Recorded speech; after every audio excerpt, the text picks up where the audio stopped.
نظام الدین اولیاء علیہ رحمہ کو محبوب الہی کہتے ہیں نا.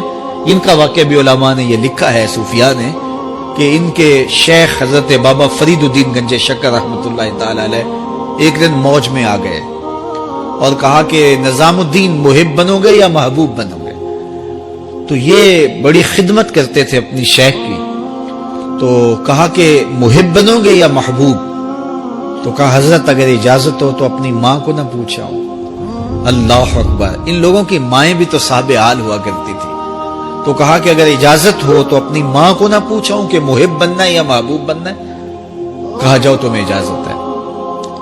تو گھر کی طرف روانہ ہوئے.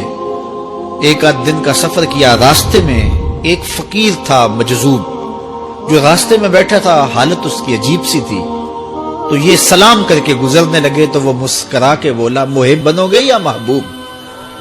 تو حیرت زدہ ہو گئے کہ اسے کیسے پتا چل گیا، یہ تو میرے شیخ کا اور میرا راز ہے. تو رک گئے. کہا کہ حضرت اگر آپ بتا دیں تو بہت اچھا ہو. کہا نہیں ماں سے پوچھو، جو وہ بتائے گی وہی بن جانا، اور اگر ماں نے نہ بتایا تو کل آ جانا، اسی وقت یہاں ملاقات ہوگی، پھر میں بتا دوں گا. خیر چلے. رات کو پہنچے، والدہ کی خدمت میں سلام پیش کیا، پاؤں دبائے اور کہا کہ شیخ موج میں آ گئے اور کہا محب بنو گے محبوب بنو گے؟ تو میں نے کہا ماں سے پوچھ لوں. تو میں اماں جی آپ سے پوچھنے آیا ہوں، راستے میں یہ واقعہ بھی ہوا.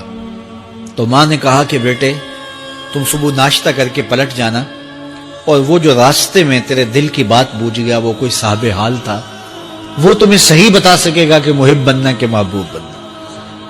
خیر یہ صبح ناشتہ کر کے ماں کے پاؤں پکڑے، اجازت طلب کی اور واپس نکلے. اور وہاں جا کے دیکھا تو کوئی فقیر نہیں ہے. بڑے حیرت زدہ ہوئے. دائیں بائیں سے پوچھا کہ یہاں کل ایک بابا بیٹھا تھا. کہا وہ تو کل کے فوت ہو گیا. تو کہا اس کی قبر کہاں ہے؟ کہا قبر کس نے بنانی تھی اس کی؟ وہ گندگی کے ڈھیر پہ لوگوں نے پھینک دیا. دل میں بڑے حیرت زدہ ہوئے. اتنا با کمال تھا، لیکن اپنی حالت یہ. خیر وہاں چلے گئے اور جا کے کھڑے ہو کے پوچھنے لگے بندہ خدا دل کی باتیں بوجھتا تھا اور میرے ساتھ وعدہ کیا تھا کہ اگر ماں نے نہ بتایا تو کل آنا، اور اپنا پتہ ہی نہیں تھا کہ کیا ہونے والا ہے. یہ بات کہی تو بابا اٹھ کے بیٹھ گیا. عرش فرش تے بانگا ملیاں تے مکے پہ گیا شور، بلے شاہ سا مرنا ناہی تے گور پیا کوئی ہور. ہاں اٹھ کے بیٹھ گیا اور کہا کہ نظام الدین محبوب بننا محب نہ بننا. محبوں کا یہ حال ہوتا ہے، نہ کفن ملتا ہے نہ دفن ملتا ہے. محبوب بنو گے تمہاری قبر پہ بھی میلے لگیں گے. فاتبعونی یحببکم اللہ. اگر حضور کی اطاعت کرو گے، حضور کی فرما برداری کرو گے تو تم محبوب بن جاؤ گے.